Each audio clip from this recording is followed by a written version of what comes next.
is being held pursuant to in compliance with Albemarle County's continuity of government ordinance. I've wanted to say that for the longest time. Thanks, everybody, and especially thanks to AJ and Donnelly, who's not here, for getting the health insurance numbers in there as quickly as you did. That's great. So we have a real budget to work with rather than we think this is what we're going to be working with. So I think that there's just, David, I'm probably going to turn it over to you and AJ for a discussion of the variances between what we spent last year. And I noticed the 2019 budget was also in there, which was very helpful because that was sort of the last normal year. Is that correct? We're thinking of? Okay, so I'll turn it over to you guys. Okay, and what I'm going to do actually is share an even more recent draft that AJ and I have been working on to get a percentage difference between 20 and 21 in there. So this is what we'll share with the full board, but these are the same numbers. All the data is the same. It just shows a number, a column of what the difference is. And it's got a pretty cover, so everything is much improved. Okay. But in general, there's no new information here outside of what the board has been talking about, which is that the main goal was to raise the minimum wage at JMRL to $15, and in fact raised the wage for everybody under $17 in order to keep those moving in step. But JMRL is going to fund 2/3 of that increase based on the revenues in our general fund. So not the revenues, I should say, but the funds in our general fund. So let me share my screen, and we can just kind of go through and review each branch and location and stop where there are any questions. And then what will happen after this is that if this committee recommends to the board that they accept this proposed budget, I'll send it to the board, and the board will have a discussion and vote on the 22nd. If there are changes that are suggested or clarification that's needed, then AJ and I will go back and work on that and get it back to this group first. Okay. Very good. The other thing I wanted to mention to Lisa, I would have mentioned to the other board members, is that I won't be at the November board meeting. So somebody will have to be the bearer of the good news to the board when the budget is presented as a sort of stand-in chair for me. Thanks for the reminder. So I'm happy to present the budget, but Lisa, it would be useful if you would present whatever the recommendation this body has at the end of this meeting. Yes, that's fine. I can absolutely do that. And that's just to confirm, that's Monday the 22nd? That's correct. Right. Yeah. Yep. I'm good for that, of course. Thank you. Thanks. Okay. Here we go. So pretty cover as promised. 100 years of library service. Budget narrative, which I need to edit one last time, but it just basically says, last year was a strange year, but not only is it 100 years of library service, next year is 50 years of JMRL. When I told that to Krista, she said, no more celebrations. That 50s, that's the last birthday, that's enough. But we will point out to our funding partners that they have successfully been a part of this regional effort for 50 years. So I think that's something that they would like to know and celebrate. And this just talks about some of the initiatives that happened last year, despite COVID, and the goals of this budget to raise minimum wage and to ensure a 2% cost of living for staff. Okay, so this is the sheet that we refer to in-house as the grid sheet, and it's basically the bottom line of what we're asking jurisdictions for. David? Yeah, go ahead. Can you back up just one to the fluff? Because not all the trustees are listed there. You got cut off. Okay, I think there's probably a page 2. Thank you, Tony. Okay. No, that's not right because it's alphabetical. So 1, 2, 3, 4, 5, 6, 7, 8. I don't see Tony. Oh. We're off to a bad start. I'm like, don't take it personally, Tony. But now I'm like, damn, whoa. Don't take it personally, Tony. Yes. Let me, AJ, you making notes? Yes, I got it. Tony. Thanks, guys. Yeah, there were some that, right, it was one of those formatting things. They were on the next page and I was moving them around. So I think yours got overwritten. So I apologize. We'll get that on there before we send it out. Okay, grid sheet.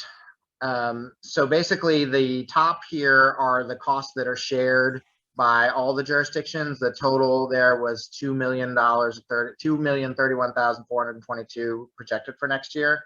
Those are the costs for the administration of the regional library service, the technical services, which is It's ordering, processing, cataloging materials, and our IT department as well as in there. And then 10% of our regional reference services. Those get divided up per the jurisdictions by these percentages. So Albemarle 58.25, Charlottesville 23, Greene 7.5, Louisa 5.9, Nelson 4.89. And where we get those is that's a 3-year average of their share of circulation of JMRL. So Albemarle, people who live in Albemarle have checked out 58.25% of materials over the last 3 years prior to this one. Charlottesville 23.35 and on the way down. Okay, and then we get into the nitty gritty of what the costs are for each jurisdiction for each location. We'll start with the central library, and that is broken up by usage of that library. Central, Northside, and Gordon, per the regional agreement, are broken up by the usage between those two jurisdictions. So the total 1.7 million for the central library, 52% of that is 920,000 for Albemarle, 47 is 842. And we'll look a little bit more closely about what those costs are in a sec. Gordon is split 46% to 53%. And Northside, hold on, Aleta is texting me. Let me send her, if she's available, I'm going to send her this link that I just sent to. Apologies.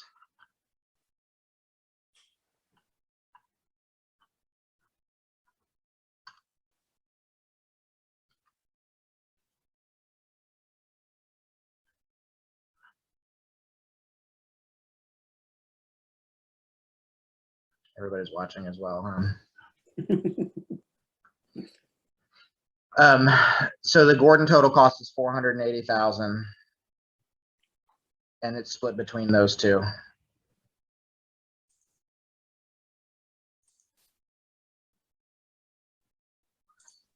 Northside is 80% Albemarle County and about 20% Charlottesville. The total cost there is 2 million. And then Scottsville, entirely owned by Albemarle County, the building is, and the operational cost paid for by Albemarle County, it's 208. Crozet, same story, owned and operated by Albemarle, 550. Louisa, same story, owned and operated by Louisa, it's 290. Nelson, owned and operated by Nelson County, 257. Greene, owned and operated by Greene County, 268. Bookmobile is an 80-20 split between the Albemarle, and Charlottesville. Total cost there, 139. That's a jump from last year that we'll see when we get into it because we're seeking a new position there. The Historical Society librarian is a 50-50 split between Charlottesville and Albemarle, and the Mont Ave costs are a 50-50 split between Charlottesville and Albemarle. So you can see the proposed budget here is $8.3 million.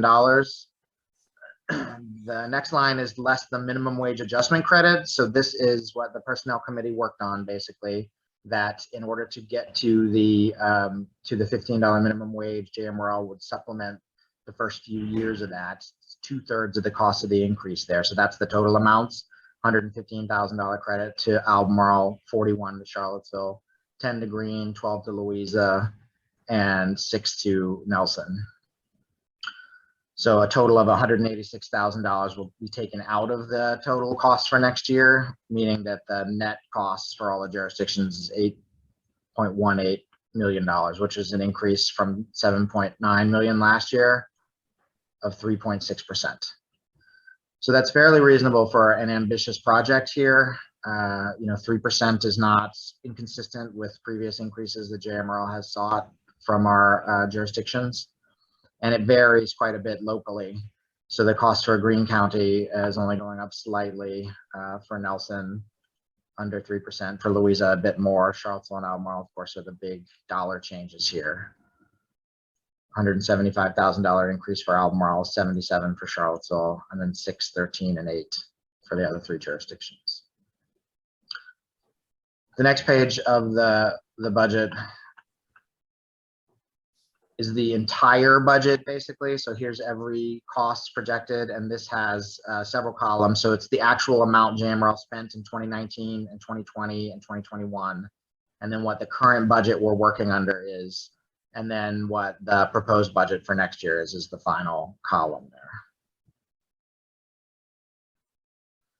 So you can see this is $9 million. The difference there is this includes the state aid that JMRL will spend on books for next year, and that is under B for books, I believe. So we're projecting it to be $735,000 coming in state aid. That's the main difference between this number here and the number on the grid sheet. Excuse me. You can see that the bulk of the costs are personnel costs. 6.6 million out of that 9 million is for staff salaries, Social Security, retirement, life insurance, health insurance. As I sent out the other day, health insurance costs are static for next year, which is good, meaning no change. And of course, JMRL contracts with the city of Charlottesville in order to provide those for our staff. And retirement, we offered two plans, a pension plan, which the board stopped offering to new employees quite a while ago, about 15 years ago, and then an 8% matching, I'm sorry, not matching, an 8% 401k plan where JMRL pays 8% of an employee's salary into a retirement fund for everybody else. Those numbers actually were not that different either.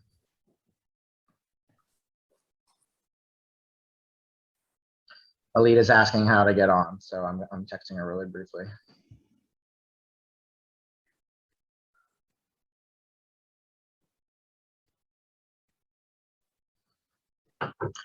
Okay, and then AJ went through and pulled basically every category in the budget software that JMRL uses. It's SAP, it's the city's budget software. We have access to it through the city. These are all the columns and the names of things that JMRL expends on. And we generally look at, well, what's an average of the last few years, unless we know for a fact that there's gonna be some sort of additional need or cost in a particular area. So you can go through here and see, what we're projecting for next year based on what we've used the last few years. The projected budget for the current year, 2022, for the non-personnel cost is 2.3 million. We're expecting a little bit of an increase there up to 2.4 million. One of the big changes there is rent. You can see that's going up. That is, JMRL does pay rent for the Northside Library to Albemarle County. The reason that happens is so that we can budget for it here and have the city account for their percentage of that. So JMRL then turns around and charges the city and the county 80%, 20% of that cost. The other rental space is the parking at either side of Northside at the Daily Progress, or the former Daily Progress building, and then the empty warehouse on the other side.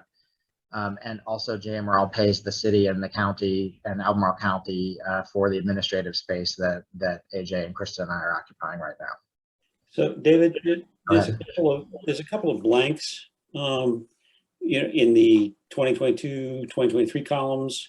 For instance, computer supplies, non-capital, machinery and equipment, where there's entries in the first three columns, but not in the last two. Yeah. We could look and find the individual ones there. Oh, I see what you're saying. This machinery and equipment right here. Right. So normally JMRL buys machinery and equipment out of the equipment budget.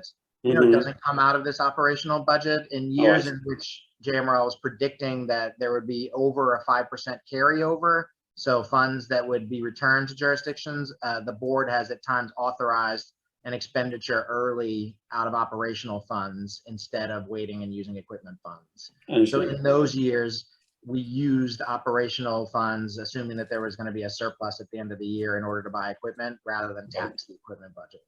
Got it. Thank you. Sure, that's an excellent question, and probably one that we should make the full board aware of.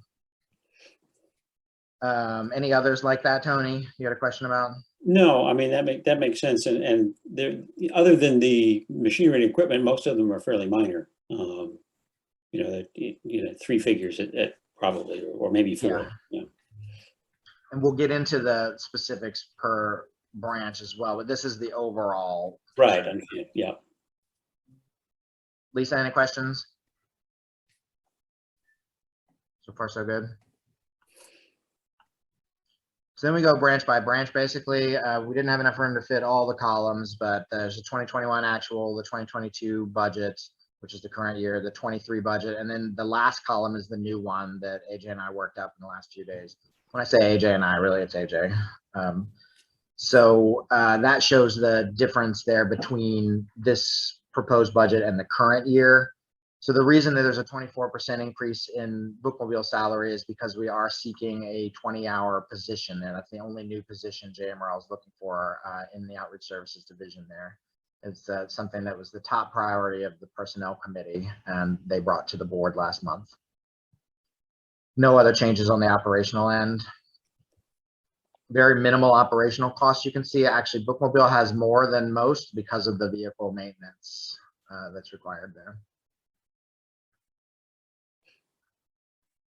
This is the Charlottesville Albemarle Historical Collection Librarian, and there's 2% there is just the 2% raise basically for that one employee.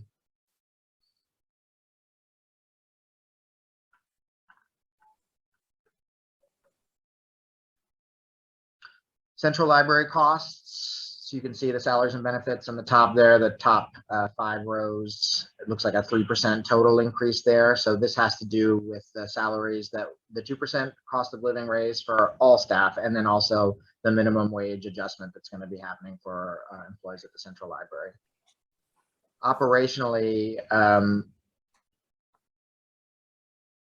what's the change there? I do see a change. A 6% increase in the service contracts. I think AJ, jump in if I'm wrong there, but I think that just has to do with the annual step for the cleaning. Yeah, that's where we pay that up, and that's just projected step-by-step increase For the cleaning of the building. Okay, thank you.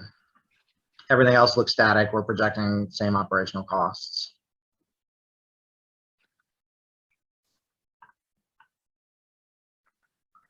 Crozet branch, similar story. The big changes in salaries, and that just has to do with the amount of staff there that are currently making under $15 an hour that will be moved up over $15 an hour in July of next year.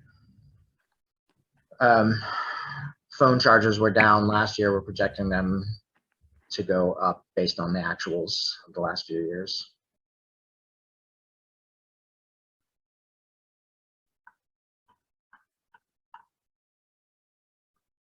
You can see it's a pretty similar story branch to branch here. The changes are in personnel, where we're bringing staff that are under the new minimum wage up to the new minimum wage. So 6% overall increase there.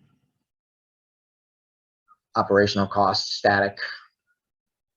There is a potential capital project at Gordon Avenue that we've been discussing with the city to convert the drive-through book drop there into a drive-through service desk, a drive-through holds pickup, similar to what Lindsay has at Northside. Oh, that's amazing. That'd be a great idea. Wouldn't that be neat? We would probably back traffic up all the way through the neighborhood. That's like Raising Cane's and Popeyes. Back up the traffic. You ever been over there? Instead of Chicken Alley, we Book Alley.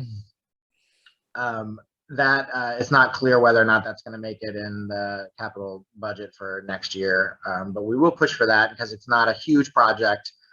Definitely, you know, they did very efficient service out of that back door for that side door by the drive-through during our contactless curbside, and certainly have proved that there would be a big interest in that at Gordon Avenue.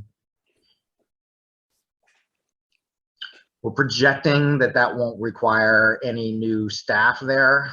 You know, we think we can make that work with the current setup there, but likely if that is not, you know, I don't think that this will happen before we start the next budget cycle, that the physical building is done, but we might have to come back and talk about staffing depending on how that works.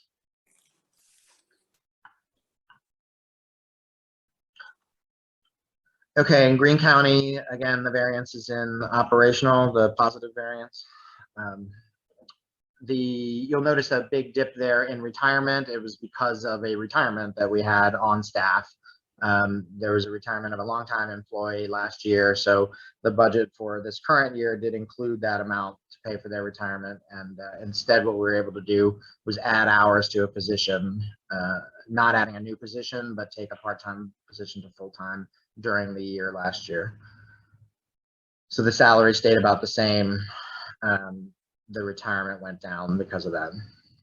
It was somebody who was on the old pension plan retired, and now everybody at that location is on the 8% defined contribution plan, it's called.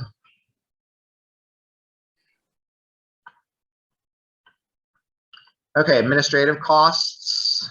Again, the main thing here is salary. There's a 7% increase there. This includes the salaries for the both couriers who are currently under $15. So most of the administrative staff is over that amount. It's people who are working in the third floor offices here, but both couriers need a significant increase in order to get to 15, and that's certainly something that we're looking for, along with an additional set of hours for the second courier. Currently, they're at, Krista, correct me if I'm wrong, but I think it's like 15 hours, and we're looking to bump that up to 30 hours. So that's something the Personnel Committee discussed, and actually, I think that was the #1 priority. And then the bookmobile position was the second priority of the Personnel Committee.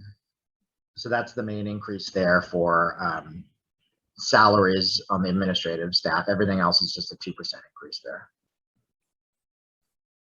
Looks like a slight drop in the total operating costs here. Tony asked previously, why do we have a line for oil and grease that $50 was spent of out of 2022? We do work with the city of Charlottesville for our fleet maintenance and for various building projects, and sometimes they charge directly using this software, and they will charge it to a cost center that they use for internally. So if they have a, the fleet department in Charlottesville has a gas and grease line that they use all the time. So if they do work with us that involves the cost there, they charge us along that same line. Any other major changes here?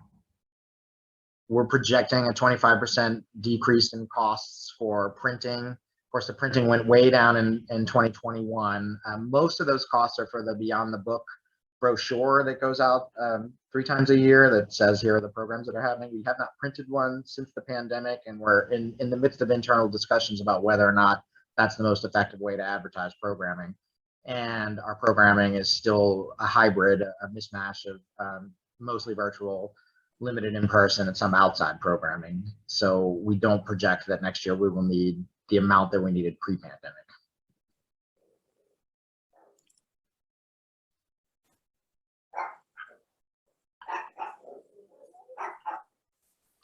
The library admin state is the $25,000 of state aid that JMRL uses annually for technical services processing. It's like stickers, barcodes, Mylar covering for books, and that's been a static amount for many years until tech services comes back and tells AJ, we need more money here. It's been $25,000 for as long as I remember. So that's actually not a local cost, that comes from the state.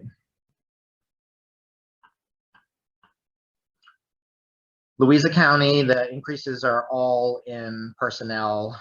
It's 3 things there. It's a 2% raise for staff.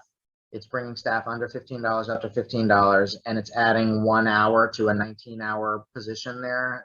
The cost there is that 19 to 20 means adding a benefits package. So the increase there is all in benefits. You can see the health insurance and life insurance. That's the increase there. It's because it's a new package for that employee who doesn't. That position currently does not get benefits. So this would be a Louisa only cost, and it would be something that we would take directly to them to pay.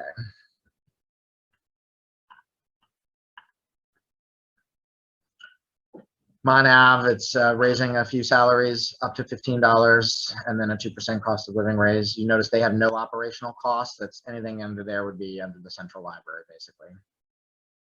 Any of their machinery, computers, hardware is equipment budget. Anything else, it's like cleaning the building, it's part of the central library. So it's part of the central library.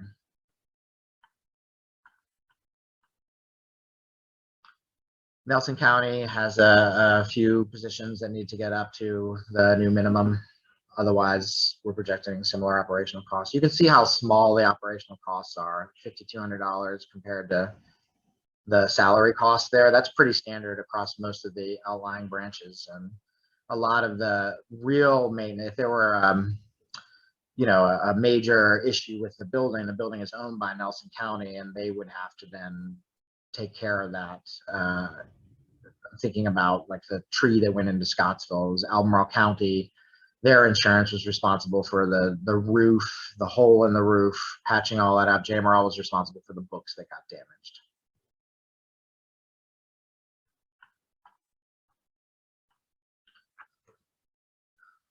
North side, 7% increase in salaries and benefits. Same reason, bringing folks up to a new minimum. 5% increase on the operational side. Largely, that's the rent there from 747 to 786, so that's $40,000. The only other change there is in telephone charges from 7,000 up to 8,000.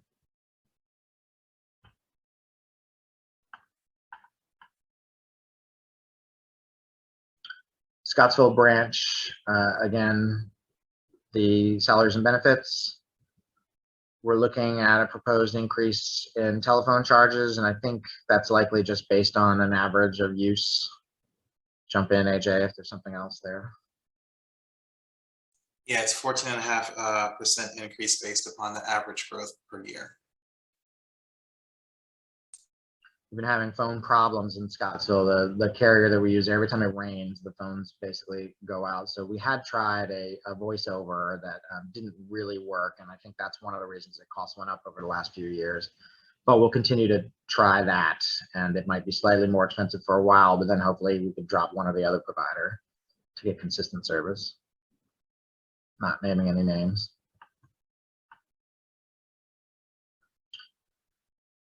Okay, the technical services costs, 2% increase there. That's the cost of living salary adjustment we're seeking.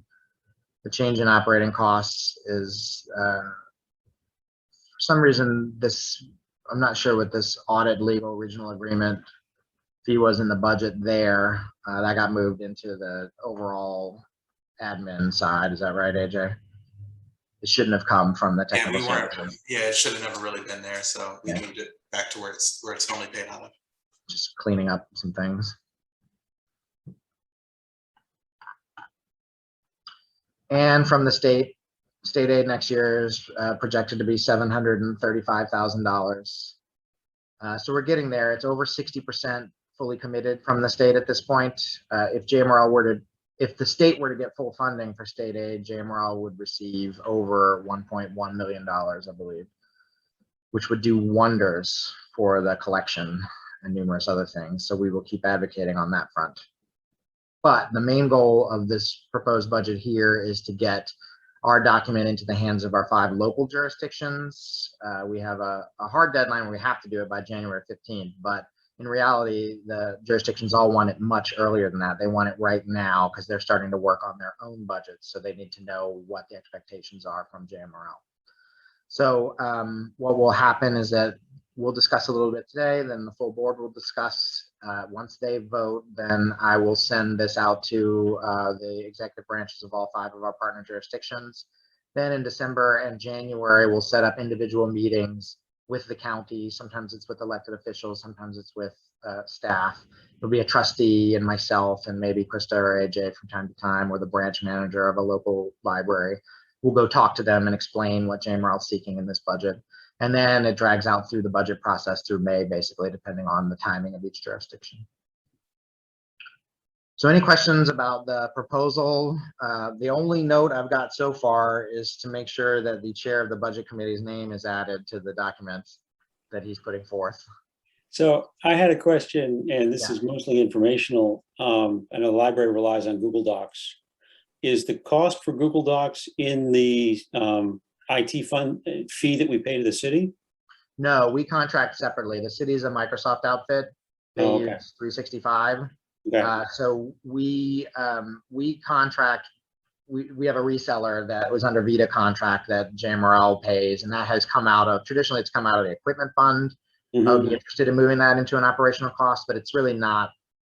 The last time I looked at it, it was like, I think $6,000 for the entire system for a year. So it's, because I know at UVA they've been basically giving it to us for a decade now, and then they turned around and decided no, now you have to pay for it. So we're trying to move everybody, meaning the students, from Gmail to our Microsoft contract, because theoretically that's already paid for. Just curious. Thank you, David. Yeah, so we similarly, I think we could get some version of 365.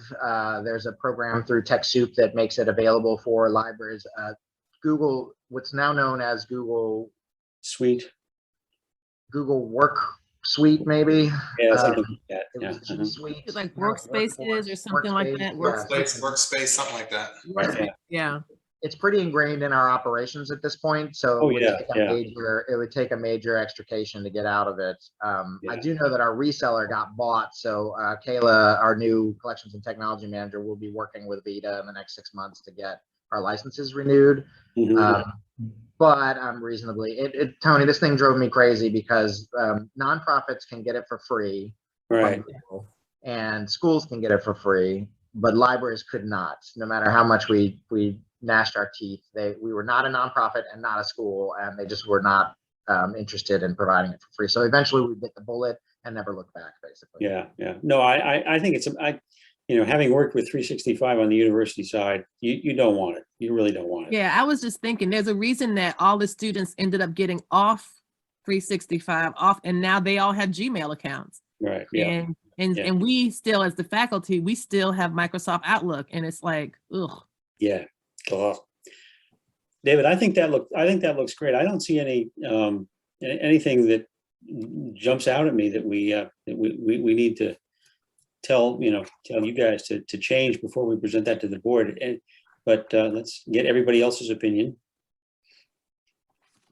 So I'll leave it on this sheet here, which is the big, this is what we're going to have to take to each of our individual jurisdictions and get their support for, basically. These numbers at the bottom here. So an increase for each of these jurisdictions for this amount.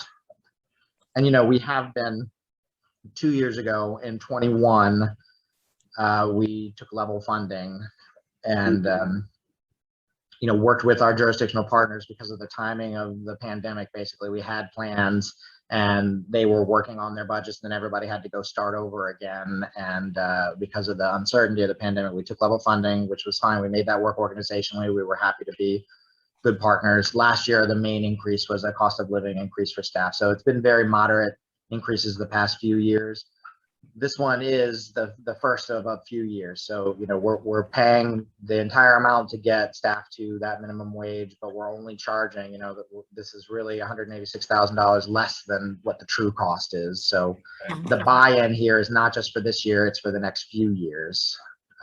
So I believe the board understands that and can articulate that to our partners. And it's my understanding too that all the jurisdictions, they may not have a positive variance the size of Albemarle's. A budget increase between 3% and 4% is eminently doable, and obviously Green is less than that. Green and Nelson are less than that. So I would think, at least in terms of their budgets, that we shouldn't have a hard time selling this. But maybe that's wishful thinking. No, I think that this is a reasonable request, and it meets goals that JMRL's had for a long time. And also, when I spoke to our jurisdictions about workforce and minimum wages, all of them are expecting that they're going to need to address their own compensation packages. I don't know whether or not the state law for the $15 will stay. It wasn't until 2025, and politics might interfere with that. But I think that the reality of everybody trying to hire in a climate in which anything less than that is not an acceptable wage is going to force a lot of action. So it's not going to be a surprise. Right. Yeah. Yeah. David, may I ask a question? Please. Besides the new bookmobile position, are there any other new positions being funded or major increases, I guess, in position? Oh, and outside of the van driver. The operational budget requests, which are all included in this budget, the one that we just looked at, Lindsay. So these are the 6 requests that came in that were prioritized in this order by the personnel committee. So the first one is the courier position from 16 hours, sorry, I said 15, to 30. The second one was the additional position in the bookmobile. The third is a position upgrade at Gordon Avenue. So not a new position, but a change in salary and responsibilities. The fourth was that 1 hour onto the position in Louisa. Scottsville, a few hours on a part-time position, and Gordon Avenue, some sub hours. So the only real new position is in the bookmobile. But all of those are in the budget. All those are currently in the budget. Okay. So, I and the did- board, go ahead, I'm sorry. I had seen that list. I just didn't know whether things made it outside of the courier. and All these bookmobile. are included in the initial budget. Okay. My understanding from the library board is that if we were to run into an issue with getting full funding from any particular jurisdiction, that we would look at this list in this priority order first and remove things before we would touch any other long-term goals like the 2% cost of living or the minimum wage adjustment. Okay, thank you. You're welcome. Oh, Aleta is here. Oh, jeez. So Aleta has probably been sitting as an attendee, unable to say anything.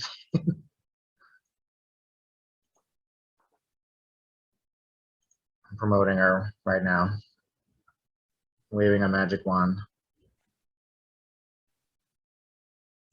Aleta, can you hear us? You should be able to talk now. You're muted, unfortunately. Aleta, you're muted. You're muted. We can't hear you. Okay, now I'm unmuted. No, I've been here for a while. I heard you say that, oh, Aleta's trying to get in, and I said, I'm here. I am so sorry. You were not as part of, there's a group called Budget Finance Committee. So I sent an email to that and everybody gets it, but your name wasn't on that list yet. So you did not get either the budget we just looked at or the email saying we have a meeting today. So this is entirely my fault, not on you at all. I apologize. Welcome. Do you have any questions about what we did look at there? And the full board will review on the 22nd. No, I don't have any questions. I would, I did note that, that bottom line for Nelson was like the 6,000, which trying to get everybody up to the $15. Yeah. So. Yeah, the only thing in Nelson is the 2% raise for all staff and then 15 for anybody who's under that. Yeah. And Nelson was the only, actually, I just lied a minute ago where I said, I answered Lindsay's question by saying that last year we didn't have any increases, but we did add a new position in Nelson last year. Nelson County funded a new position, which was much appreciated and much needed in order to provide service in the new building. Okay, so any thoughts on a recommendation, or is this committee prepared to recommend this to the full board that they adopt this as our proposed budget for fiscal year 23? I think it looks great. Are you content with it, David? Do you feel like this is, it sounds like there's some things that have been long in the works that are finally going to be coming to fruition and the budget is helping to get there. Are there any things that you're anticipating needing particular advocacy around? I think that so this kind of segments a little bit where your advocacy in the next few months would be with the city of Charlottesville, and Aleta would be with Nelson County, and Tony's would be with Albemarle County. So I think that for you, Lisa, and the city, they have had this $15 floor for a few years now. And in fact have had it for all their subcontracted employees too. Right. So they absolutely understand that this is coming and that the library has been seeking this for a few years, but has had to work, as a whole, as 5 jurisdictions moving together. Right. I think it's just a matter of the funding and where the funding is and navigating, there's going to be a new city manager in a few weeks, interim city manager. So navigating those offices and making sure that we get the right folks on board. In terms of the budget itself, I did mention to the jurisdictions that once we finish this minimum wage adjustment, we need to look at the rest of our salaries as well. We need a full-on salary study because that has been many, many years since we've had an official one. But we don't have the data right now on what that would look like. But I'm sure, as one of the administrators said, you never do a salary study and it comes back and says everybody's paid fine. It's basically no, you're paying everybody too much. Oh yeah, exactly. We're going to have needs there in order to keep and retain our staff that are not at the bottom of the pay scale. So in an ideal world, we would be addressing that all at once, but it's going to be piecemeal over the next few years. So if your question is, am I happy with it? Yes, I'm thrilled. If we can get that minimum wage raise, that's been a long time goal. but there's still more salary work to do after that. Okay, thank you. Thank you.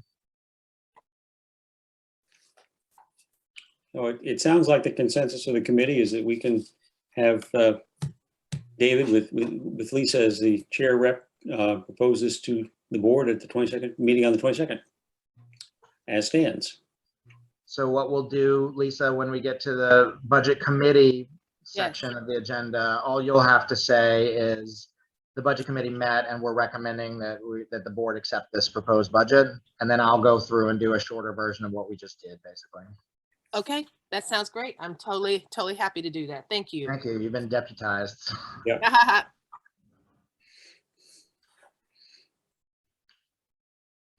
Tony, if that's it, then that's it. Yep. Yeah, we could be done 6 minutes early. I'll, as my boss always likes to say, I'll give you 6 minutes back. Thank you so much. So, that's great. Thank you, everybody. I really appreciate it. And especially thanks to AJ and David for laying this out so cohesively, I gotta say. Yeah. Yes. Wonderful work. Thank you all so much for making it easy to access and understand and so clear. So thank you. I know that's a lot of work to take that and to interpret it so that an English major such as myself can understand it. So thank you. Well, AJ, AJ and Donnelly last week, it really was a hurry up and wait where we were waiting for this final number. And then I got it and I said, okay, so now you all have 45 minutes to redo Ready and redo. It was very impressive. So AJ, thank you. And I'll thank Donnelly from the board as well. Great. Thank you, everybody. Okay, Thanks we so adjourn, much, Tony? everybody. Yeah. See you soon. See you on the 22nd. Okay, Aleta, my apologies. Thank you for jumping on here. I appreciate that. You're welcome. We'll see you, everybody. Okay, Bye-bye. bye-bye. Bye.